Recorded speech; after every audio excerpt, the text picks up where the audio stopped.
Pensamento não for de cero de bendição. Capítulo 5. Senhor sua oração. Mateus 6:10. Como reino bem. Deus ta nos tata, que estima nos e te cuida para nós, maneira suyunan. Também, é grande rei do universo. E interesse de seu reino, ta nos interesse não. E nós ta de trapa sua edificação. E discípulo de Deus estava de espera para a venida imediato do reino de sua glória.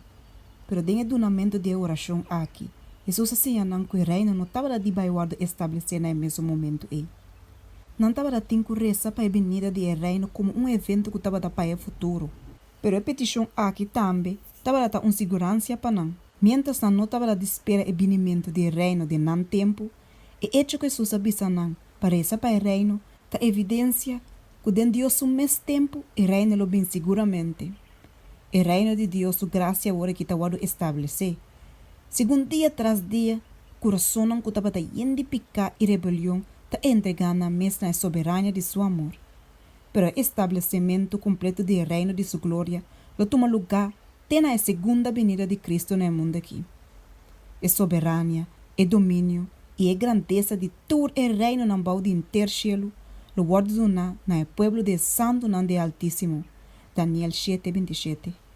Nang lo hereda o reino que está preparado para nang desde a fundação do mundo. Mateus 25:34. E Cristo lo toma para su mês, su gran poder e lo reina.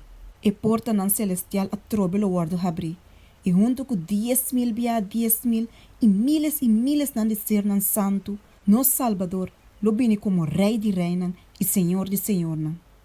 Jehová Emmanuel lo tá rei riba inteira e terra. Tem o dia e Senhor lo tá é único e seu nome é único. O tabernáculo de Deus lo tá meio de gente e ele viva meio de nós e não lo tá seu pueblo. E Deus mesmo lo tá meio de nós e lo tá não Deus. Zacarias 4:9, Revelação 21:3. Pero prometo a venida Jesus avisa, o evangelho aqui de reino lo vado predicar de inteiro mundo como testemunho na tua nação. Mateus 24:4. Su reino lo no bem, te ora que boa notícia de sua graça vado ribar na inteiro o mundo. Pois, segundo nos dona nos mesmos na Deus e gana outro alma na riba na je, nos está apurar a venida de su reino. Solamente es nanco te dedicar na mesma su serviço obisando a tameki manda ami. Isaías 6:8. Para abrir o nanco te ciego, para que a gente vira fora da escuridão na luz e fora do domínio de Satanás na Deus, para não receber perdão de pecar e uma herência entre snang com a guarda santificar. Hecho nan 26:18. Não só por essa com sinceridade, como reino bem.